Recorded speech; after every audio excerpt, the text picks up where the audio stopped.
Whiteout weekend is fast approaching, which means finals week is right around the corner. We know, guys, you're excited and nervous about it all. But don't worry. Don't worry. We got sports talk for days and a special WTOP 10 senior guest later on in the show. You definitely don't want to miss this one. It's the season finale of OSU, and it's happening right now. Oh my gosh, you should have seen the traffic on 481. Oh my goodness, but I'm sorry I'm so late. Sorry. Man, oh man. Yeah. Hey. Well, Vanderbrook's here. Roll it.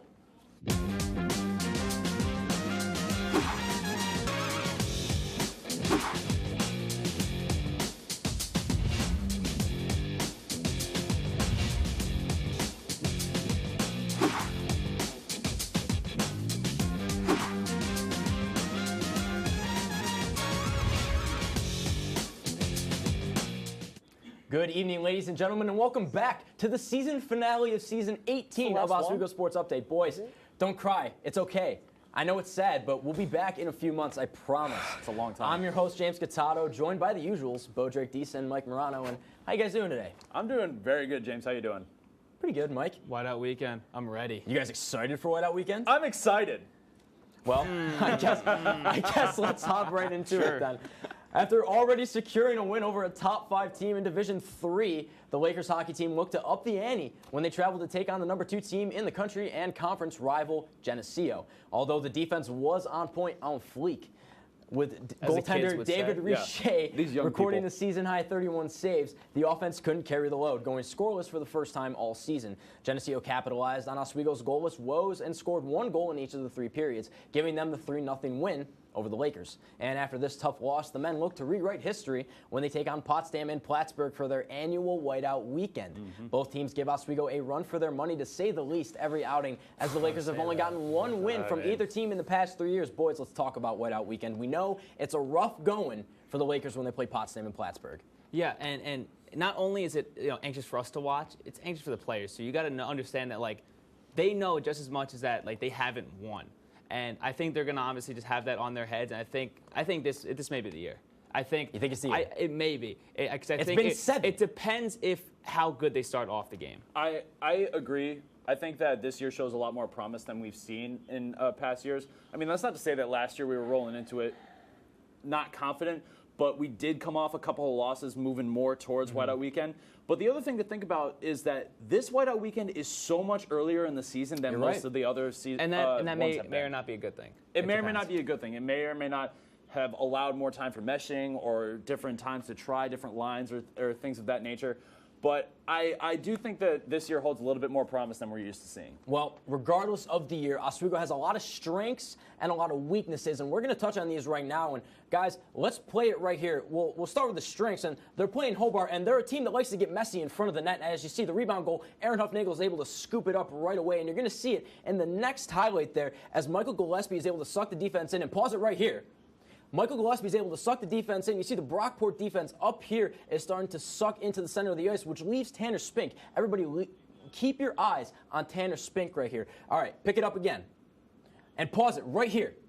So as we can see, Gillespie's about to lay it off to Devin Campbell, who's about to hit a wrister into the back of the net, we hope. But Tanner Spink does a great job of coming up to the goalie and screening the goalie so that the goalie can't even see Campbell's shot to begin with. Yes. So pick it up right there. Campbell's able to fire the wrister, and it hits Tanner Spink. Tanner Spink is credited with a goal. And although Spink may not be able to get a lot of goals and assists, pause it right there, there's a reason why Tanner Spink isn't getting a lot of goals and assists. It's because he's the catalyst to this Oswego Lakers team.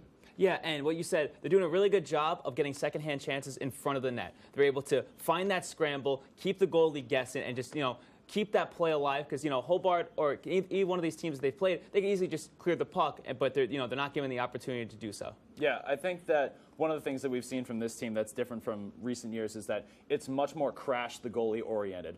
Things that we saw last year were much more pass it around the point and see what kind of opportunities could be made off a wrist shot or a slap shot. But this is very much crash. Even in that highlight that we just saw, there were 4 guys in front of the net with only 1 defenseman back. So I think that what you're seeing right there is very good. A lot of dirty play from the Lakers up by the net. And let's pick it up with Tanner Spink again. So pick it up right here, and Spink off the rebound, which is what Oswego's great at. Spink picks it up behind the ice, and pause it right here.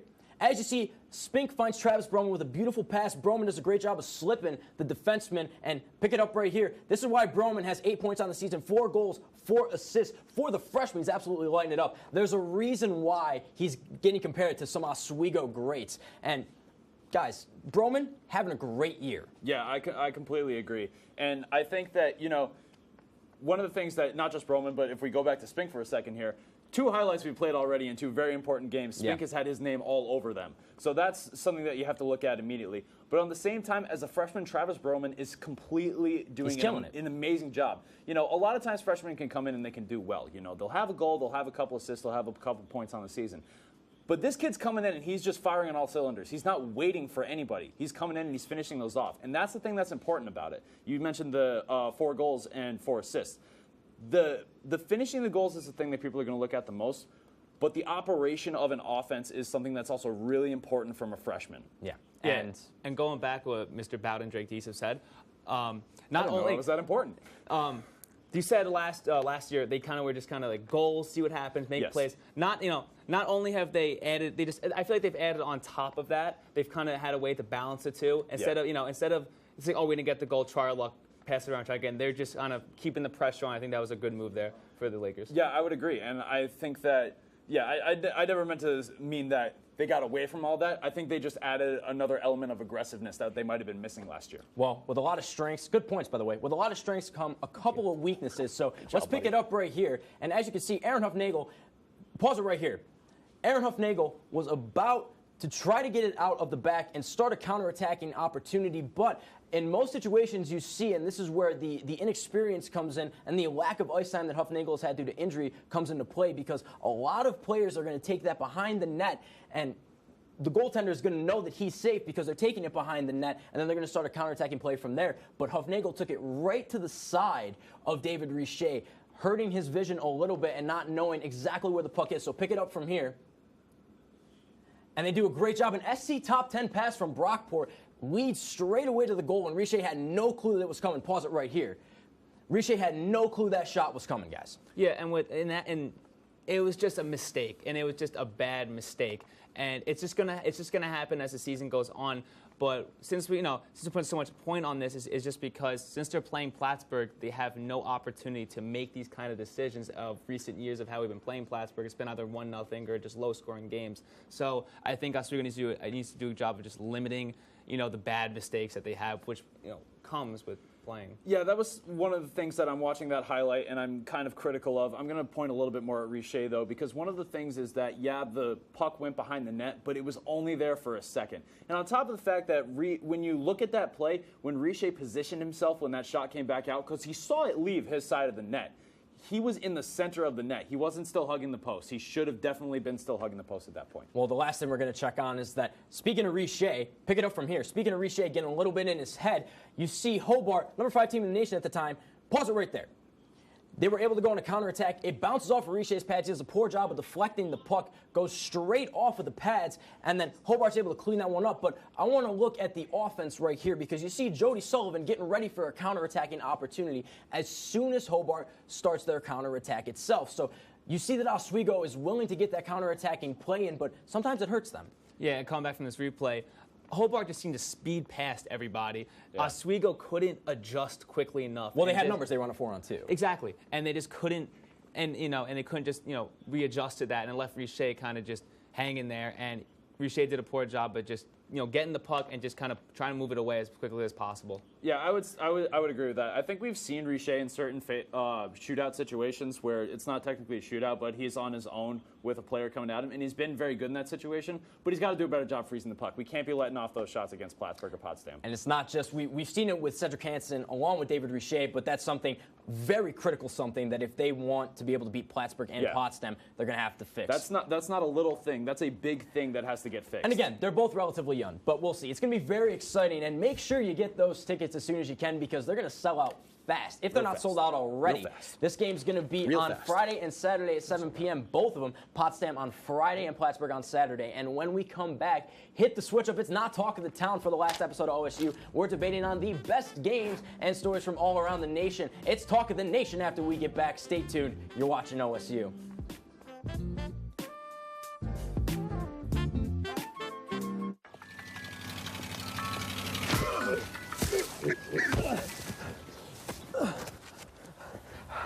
So, same time next week? Well, of course.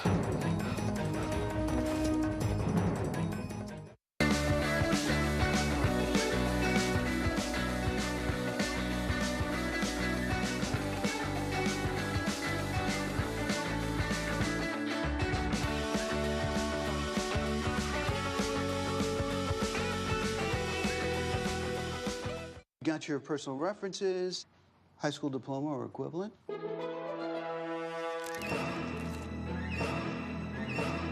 Skip the drama. Get your diploma. It's right there. Find free adult education classes at finishyourdiploma.org.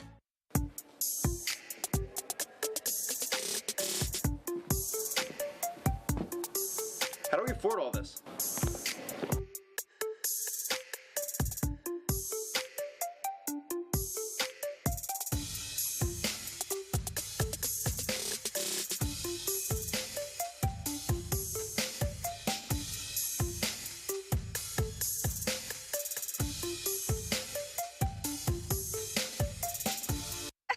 To Maddie, congrats on paying off all those student loans. Finally, right? How'd you manage that anyway? I started tracking my spending, changed a couple of habits. Wow, I'm kind of living paycheck to paycheck right now. I don't even know how I'm doing it. Well, have you tried saving a little? I want to, but where's that money gonna come from? Bill collectors, they're the worst. Am I right? When it comes to financial stability, don't get left behind. Not home. Get tools and tips for saving at feedthepig.org.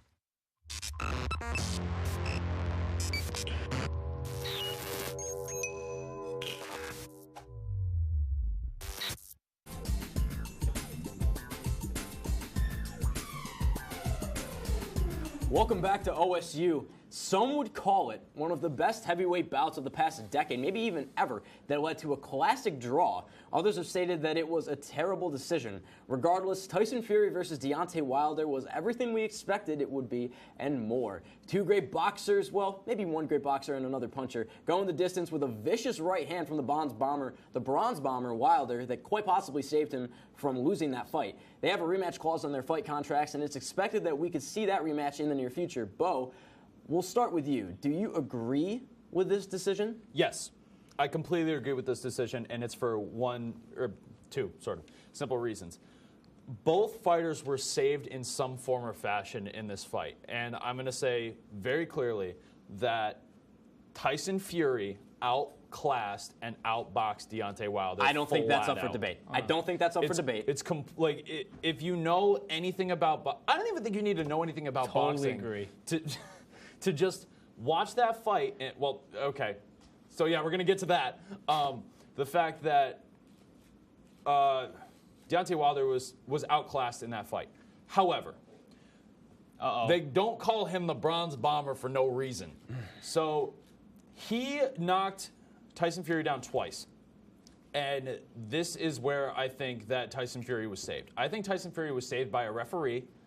Really? Yes. Saved by the referee. Completely Guys, saved. it's gonna blow completely up. This saved. place is gonna blow completely up. saved by the referee. Once these two There's talk about no fighting, saved by the it's no, referee. see, yes. we already lost. Yes. Completely saved by Explain the yourself. referee. Explain yourself. Okay, so here we go. We have a count that I had and I will say, I'm going to say this on TV, that I had originally said that the count was started late. I watched it again from a different angle. I was wrong. I was completely wrong about that, and I will admit that. You were. So he goes down. He is spread eagle on the canvas with his eyes in the back of his head, not moving. Not moving. With Absolutely. a tensed up neck, which is, if we remember the Volkov-Derek Lewis fight, was the signal that Volkov was out. Okay, two different sports. Okay, fine. However, he's down for a solid 7 seconds with no movement. At 7.5 seconds, It was 6 seconds, by the way. No 7 movement. seconds counted it. Are we gonna argue seconds and frac? Yes, because it's important.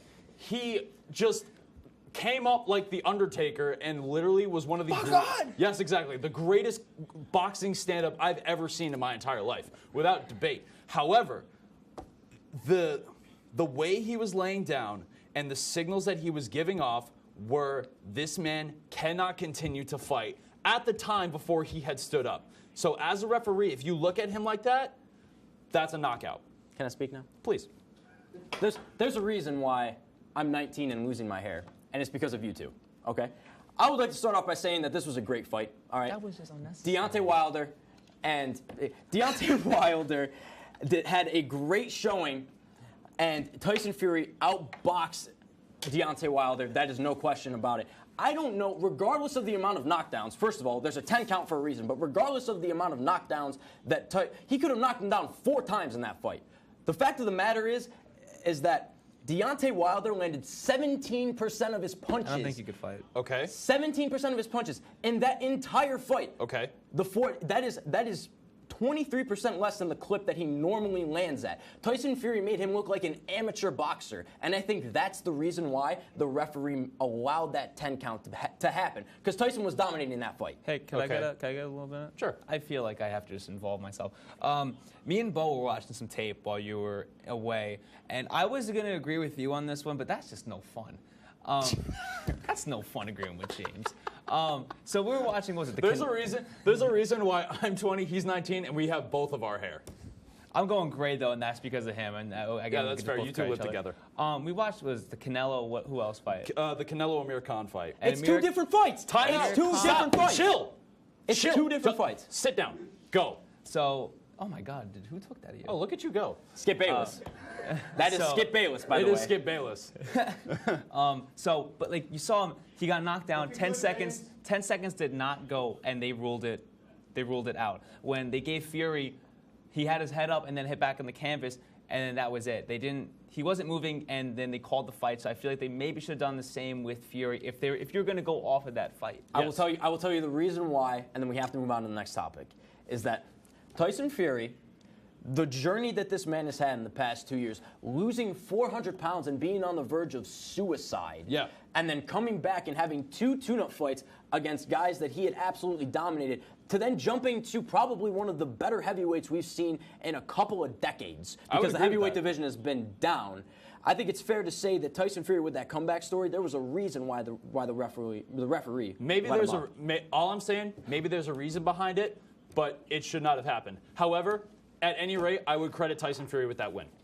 I think that's a very tough one. I would credit Tyson Fury with that win. Well, we got to move on here, and I'm sorry, Mike, but with the amount of time that we have, we can't talk about Robinson Cano to the Mets. Yes, we can. We can't talk about it. Yes, we can't talk about it.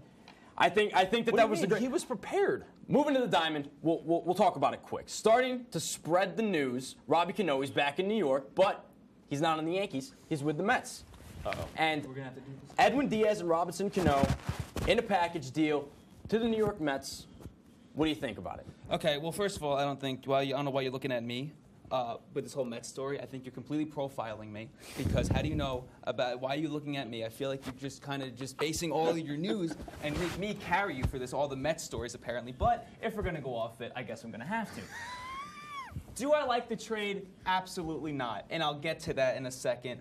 When you trade, it's just a very Mets-like thing to do, to trade for a 36-year-old guy who's off PED suspensions, and he has so much, and you don't even know half of his baggage coming into New York when he's playing in Seattle. Do I like Edwin Diaz? Yes. I think putting him in the bullpen is a fantastic move. But we saw that the Mets' pitching was great when they're putting up no runs. So, but Cano's a 300 hitter. I'm just saying. I get that. Cano's a 300 hitter. He's going to help the Mets. Listen, bottom line, we got to move on. We got to move on. I'm sorry, Mike. I'm sorry to take your thunder. With the NBA season getting into full swing, the Western Conference has always been the more exciting part of the NBA, but now it's getting to be the most competitive that it's been in years, and with only 4 games separating the first and 14th seeds, the season is gearing up to be a very exciting finish and a very packed All-Star game. And the defending champ Golden State Warriors are the 4th seed right now, and the Houston Rockets are on the outside looking in, the 10th seed, and they're currently out of playoff contention. Guys, who makes the All-Star game for this conference, and who will make it out of the wild, wild West when all is said and done? Okay, so first off, we're going to lead who's going to be in the All-Star game. It's going to be James Harden. It's going to be Steph Curry. It's going to be Russell Westbrook? No. Uh-oh. I don't think Russell Westbrook's making this it. one. Yeah, I know. We can't let you talk about him anymore. Westbrook? Really? Whoa. No. Yeah. Oh, we have a surprise guest tonight, Wow. ladies and gentlemen. The Vander is here. Yes. Jake Vandenberg is in the house. Oh, my goodness. I am here. You are wrong. Man, oh, man. No. James Harden, he will be an all-star. Yeah, that's I a will given. say that. But what you said about Russell Westbrook, The man's a walking inefficiency. Literally, he is so inefficient. Don't come back at me for this. We can go on. We can go at him. I know how bad that man is. Okay. Yeah. Listen, How bad is an listen, MVP? Here's the Undeserved, by the way. undeserved. MVP. Completely undeserved. Are you putting Westbrook over Curry? No. And Curry's been hurt for the majority of the season. Yeah, under no circumstances. So far, he'll be back though. You know who I think is going to make the All-Star game? Let's hear it, James. Right, as the reserve point guard for the Western. I really wonder who's Who gonna is he going to say? I wonder. The reserve point guard for the Western Conference. Who could he possibly say? The man who's shooting 49.5% from three-point range. The Guys, man who's fifth in the entire NBA. Can I have your hands, please? The man who's come back from 2011. Derrick Rose. I gotta get off. Oh my God! I gotta get off. As the reserve. He's not. Over the past 14 games, he's put up 21.5 points, shooting over 50% from both. I'd like to. All I have to say is error 404. That is not found. It's just not a thing that's gonna happen. I'd like to add these hot takes. You know who I think is gonna be an All-Star? Luka Doncic. Hey, No, that's not far off. That's not far off. Luka Doncic. Jake, take. No. 18.5 points a game. I mean, you got to consider it though. Okay, consider it. Sure. Give it till the month of December. He's gonna choke. He's gonna choke. I don't think he's going to choke, but here's the thing. Here's the thing we need to No, recognize. that's my age playing basketball. Here's the thing we need to recognize. If Ben Simmons didn't make the All-Star game as a rookie, and he has had an overall better season than Doncic is not making the All-Star game. Rookie. Okay, fine. Rookie. Right. He's gonna. I think that Doncic is going to get in the All-Star game next year, but this year it's a bit of a stretch. Yeah. Thank you. But I gotta get off the show. anyways, when we come back, this man right here, Jake Vanderbrook. Vanderbrook. He's going to take the last final take of this semester, and he's going to discuss what has been happening to the Green Bay Packers. Mike McCarthy, he's gone. Knicks, Where'd he go? Where do they go from here? Stay tuned. You're watching the last episode of OSU.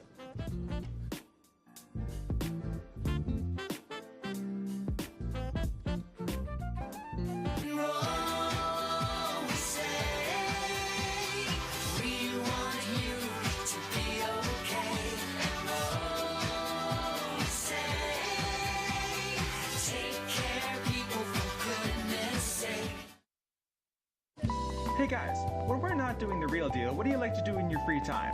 Well, I like to watch WTOP 10 movies on demand. Yeah, me too. You know, they have such a wide variety of films that anybody on campus can watch. And it's free. And it's free. How do I get to this movies on demand? Well, all you have to do is go to WTOP10.com and click the Movies on Demand tab. Hey, let's go watch one right now to review on our next show.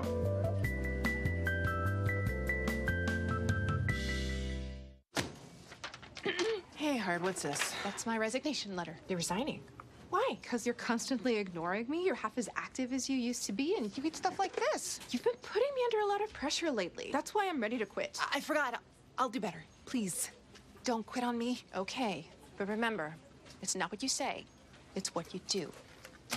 Listen to your heart. Don't let it quit on you. Let's go for a walk. Uncontrolled high blood pressure could lead to a stroke, heart attack, or death. Get yours to a healthy range before it's too late.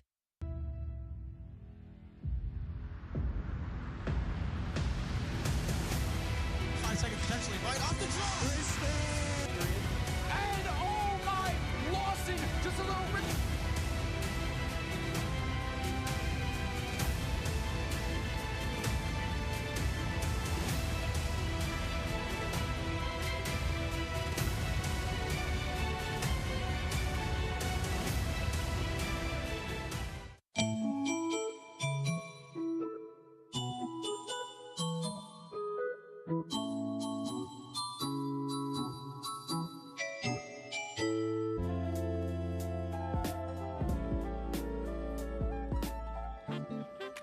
Now we're going to be talking about the big controversy on what's going on at Lambeau Field. Well, there is a lot of history that takes place at one of the oldest stadiums in the National Football League.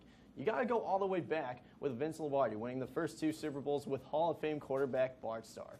And then you got Brett Favre, who was able to take down Drew Bledsoe and the New England Patriots to win Super Bowl 32. And then, discount double check, Aaron Rodgers comes in and he manages to win Super Bowl 45 and was named MVP, and the hype continued for years and years. But now, that hype in Lambeau is over. And it's going to be over for a while because Mike McCarthy is finally gone. That's right. After losing the Arizona Cardinals yesterday by a score of 20-17, the Green Bay Packers have decided to fire head coach Mike McCarthy. I'm very happy that this man is gone. He's not a good coach. In fact, he's god-awful. He's pretty much gave up on the team ever since they lost to the Atlanta Falcons in the 2017 NFC Championship game by a score of 44-21. Now, honestly, the day after that brutal loss, I thought their defensive coordinator, Don Capers, would be released. But no, of course, they kept him an extra year, and then he gets fired. Honestly, they should have cleaned the house after they fired Capers. We all know that Aaron Rodgers is one of the GOATs right now. You would think that he would have more than possible one Super Bowl, possibly 2 or 3 even. But in all honesty, the Packers have been making life difficult for him. He only has one offensive weapon, and that's where most of the balls are being thrown to. It's making life difficult for him under center. Bottom line, the Packers need to hit the restart button, and I believe that Aaron Rodgers will never win another Super Bowl. Very hot take, Mr. Vanderbrook. That's a sizzle take. Oh my goodness. That's a very hot take. Well, that's big facts, though. That is big facts. I mean, wow. That's facts. I don't know. He might have to go to a different team to win another Super Bowl. I don't know. I could see it. Well, another team? Yeah. Maybe. I don't know. But I don't know where it would be, but to basically wrap up here, we got the last episode of season 18 of OSU, and there's just a couple people that I want to thank for making this entire thing possible, because getting handed the keys to this show after a great senior and Ryan Berger left last year, the entire show changed, and all of these people, it wouldn't be possible without all these people. So I'd like to thank everybody on the camera, Kayla, Not Your Average Joe, who came in with one of the hottest takes of the semester. We got our floor manager, Noah. We got Sarah running prompter. We got everyone in the back room. We got our director, Ben, MCO Mike, Aiden, Andrew, Curtis, AJ, who hopped in on short notice. We got all the photographers that have come in. Man, everything. Man, Nicole, Billy. I'm gonna cry. There's so many people that I want to thank for the show. What is this, Mike? I got you a gift. What is this, Mike? You got me a gift? It's just a big no paper. And it says, P.S. I don't like you on it. Merry Christmas, everybody. It's Merry Christmas. It's been a That's magical... a little behind-the-scenes look. A little behind-the-scenes look. And then most of all, Mr. Vanderbrook, thank you so much for coming on. Absolutely, James. Thank you for having me. Thank you for being such a massive part of WTOP. Thank you for being one of the bright seniors in this bunch at WTOP. And last but not least, thank you to my handsome, willing, and able co-hosts, Bowden Drake Deese and Mike Morano, stepped up to the plate from last year. Bo was on a couple episodes. Mike was a radio guy and then came in, and now we're doing great things, and we can't wait to bring you season 19 of Oswego Sports Updates. So thank you guys so much for watching this season. We look forward to watching or having you guys watch us next semester. We're going to watch ourselves too. Yeah, we're gonna critique the tape, but thank you guys so much for watching, and we'll see you next semester. Come here, you guys.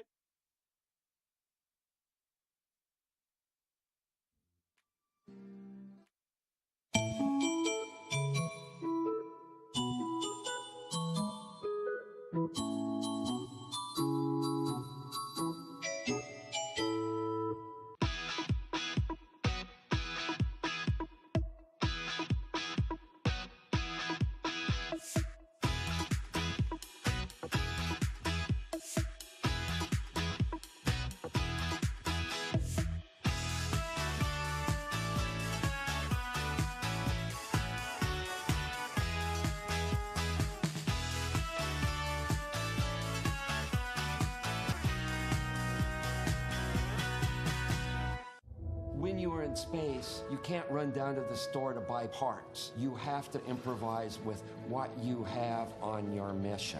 Making is when there is something new that was not in existence at the beginning of the day. Okay. It's an incredible sense of accomplishment when you have made something. That's why I make. Now I want to hear why you make. Share your own Why I Make story today. Visit whyimake.org.